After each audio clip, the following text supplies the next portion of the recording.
এই পশ্চিমাদের মুখোশ উন্মোচন করবার জন্য তোমাদের এই মিছিলগুলো করতে হবে। 100 বছর আগে জেনেভা কনভেনশনে পরাশক্তিগুলো মিলে চুক্তি স্বাক্ষর করেছে কি যুদ্ধাহত, যুদ্ধের ময়দানে সৈনিক যদি আহত হয় তার চিকিৎসা নিশ্চিত করতে হবে। যুদ্ধবন্দী, যুদ্ধ করতে গিয়ে যদি কেউ বন্দী হয়ে যায় তার নিরাপত্তা চিকিৎসা নিশ্চিত করতে হবে। অযোদ্ধা বেসামরিক মানুষ যারা যুদ্ধ করতে আসে নাই তাদের নিরাপত্তা নিশ্চিত করতে হবে।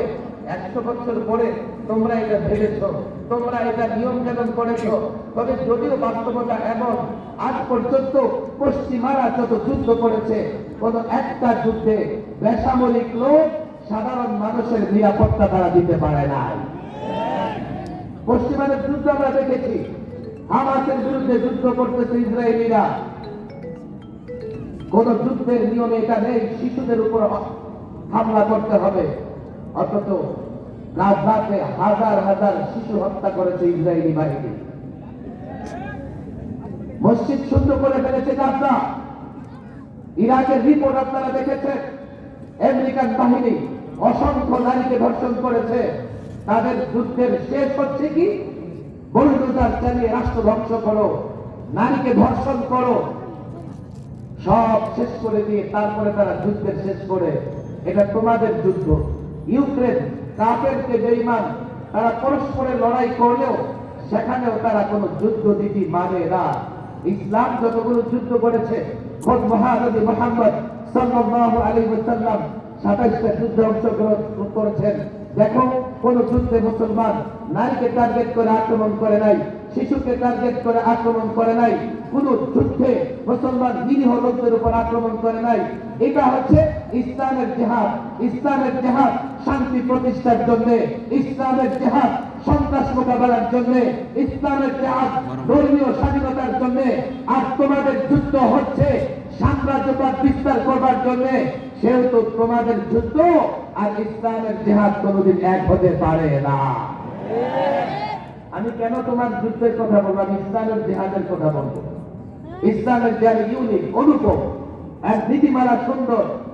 এখানে সমস্ত নীতিমালাকে পালন করে জিহাদ করা হয়। কিন্তু পশ্চিমারা দেখেন এই জিহাদ শব্দটাকে জঙ্গি এবং সন্ত্রাস বানিয়ে ফেলেছে। এখন তো পশ্চিমা মিডিয়াগুলো স্পষ্ট কয় জিহাদিস্ট, জিহাদিস্ট বলে মুসলমানদের গালি দেয়। এটা স্পষ্ট দিবালোকের মতো আমার স্কুল কলেজের বাইরের বুঝাতে হবে, জিহাদ মানে সন্ত্রাস নয়, জিহাদ মানে শান্তি প্রতিষ্ঠার জন্য যুদ্ধ। কথা ঠিক না দেখি? সুতরাং আমি জিহাদ বলবো, যুদ্ধ বলতে পারবো না। বলে হুজুর আপনাদের জিহাদের নামে তো নানা সন্ত্রাসী কর্মকাণ্ড হচ্ছে, ছাত্র সমাজ খেয়াল করো। আইএস যা করেছে আপনারা কি সমর্থন করেন? আমাকে প্রশ্ন করে বিএনপি যা করেছে আপনারা কি সমর্থন করেন? আমি বলি ভাই রে, জিহাদের নামে যদি কোথাও সন্ত্রাসী কর্মকাণ্ড হয় সেই দায়িত্ব জিহাদ কিংবা মুজাহিদ কিংবা আলেমরা দিবে কেন? যেমন তোমরা গণতন্ত্র পূজারী, অথচ পৃথিবীতে গণতন্ত্রের নামে অনেক স্বৈর শাসন চালু হয়েছে। আমরা বিগত 16 বছরেও দেখেছি হাসিনা গণতন্ত্রের নামে এক লাইন তত্র স্বৈর শাসন চালু করেছিল। কথা ঠিক না? কত কথার সময় আমার হাতে কম। আমার মৌলানা আরিফ বলতেছিলেন এখন জাতিসংঘের একটা ইচ্ছা, সেই ইচ্ছা বাংলাদেশে তাদের মানবাধিকার কমিশনের একটা অফিস করবে। আমি বলি অফিস না, দোকান খুলতে চান। দোকান খুলে এখানে কিন্তু তারা এজেন্ট দিবে, ডিলারশিপ দিবে। কেন দিবে? কেন দিবে আর কি করবে তারা? আমরা যে 16 বছর মার খেয়েছি, কই তোমাদের মানবাধিকার কমিশন কোথায় ছিল? তোমরা তো বাংলাদেশের মাজলুম জনগণের পাশে দাঁড়াতে পারো না। কাশ্মীরে মুসলমান মার খায়, লিবিয়ায় মুসলমান মার খায়, সিরিয়ায় সাম্রাজ্যবাদী শক্তিরা সিরিয়াকে ব্যাটলফিল্ড যুদ্ধক্ষেত্রে পরিণত করেছে। কই তোমাদের মানবাধিকার কমিশন? ইরাকে মুসলিম নারীরা ধর্ষণের শিকার হয়েছে। আফগানে আমেরিকা নেটো 20 বছর হত্যাযজ্ঞ চালিয়েছে। কোথায় তোমাদের মানবাধিকার কমিশন? আজকে উইঘুরে মুসলমান ঘরে যায় নামাজ রাখতে পারে না, নামাজ পড়তে পারে না। কোথায় তোমাদের মানবাধিকার কমিশন? বাংলাদেশে ছাত্র জনতা লড়াই করে যখন দেশকে স্বাধীন করেছে, এখন তোমরা দোকান খুলতে এসেছো। আমরা জানি মানবাধিকার নয়, তোমরা কাদিয়ানীদের অধিকার রক্ষা করতে চাও। আমরা জানি মানবাধিকার নয়, তোমরা বিকৃত মস্তিষ্কের অধিকারী সমকামীদের অধিকার রক্ষা করতে চাও। পরিষ্কার মানে ছাত্র জনতা রক্ত দিয়ে দেশ স্বাধীন করেছে। পশ্চিমা কাফের বেদাত তাগুতের রাজত্ব বাংলাদেশে চলবে না, চলতে পারে না।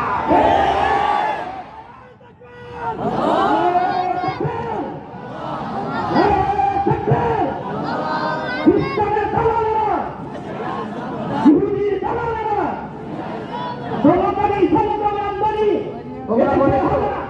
তোমরা সমাজতন্ত্রের নামে কাজ করো। বাংলাদেশে ৭১-এর পরে ইনু মেননরা সমাজতন্ত্রের নামে এই দেশের অসংখ্য মানুষকে হত্যা করেছে। এরপরও তোমরা সমাজতন্ত্রের কথা বলো। গণতন্ত্রের নামে সৈন্য শাসন প্রতিষ্ঠিত হলে গণতন্ত্র দায়ভার নেয় না।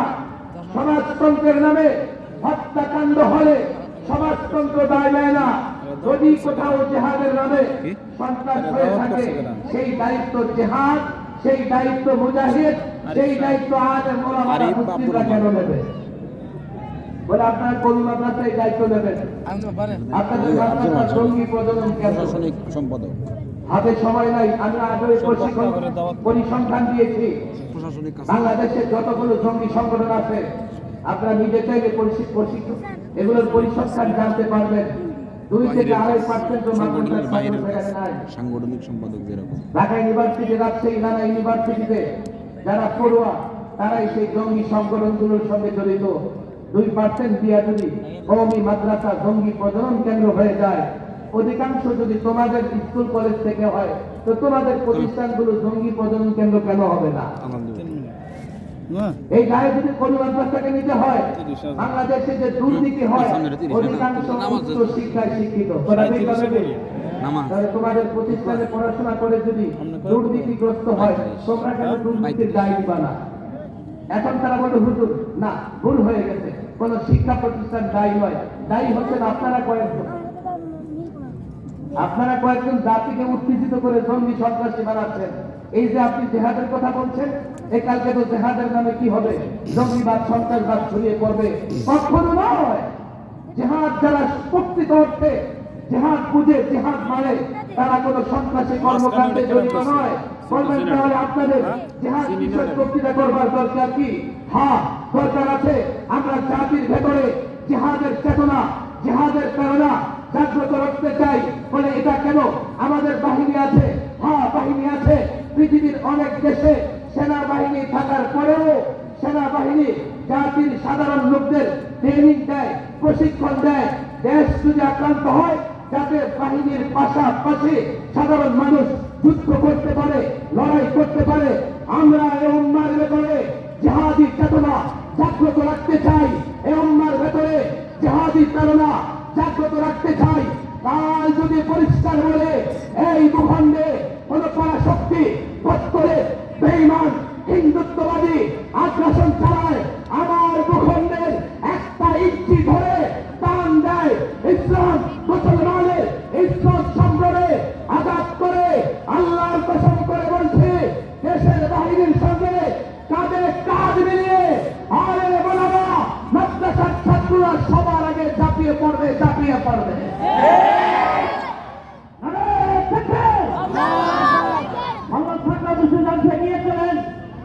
পরিষ্কার বুঝবার চেষ্টা করো, জিহাদের বিধান আল্লাহ কেন দিয়েছেন। না বুঝবার কারণে অনেক মুসলমান এই বিধানকে নিয়ে কটূক্তি করে ইসলামের সীমা থেকে বের হয়ে যাচ্ছে। আমি সাধারণ মুসলমানদের, আলেমদের বলি, সাধারণ মুসলমানদের বুঝান, কোরআনে কারিমের কম পক্ষে 400 আয়াতে জিহাদের নানা বিষয় নিয়ে আলোচনা হয়েছে। কেউ যদি জিহাদের নামে ভারতের এক কর্ণাটকের পুলিশ আল কায়দার নামে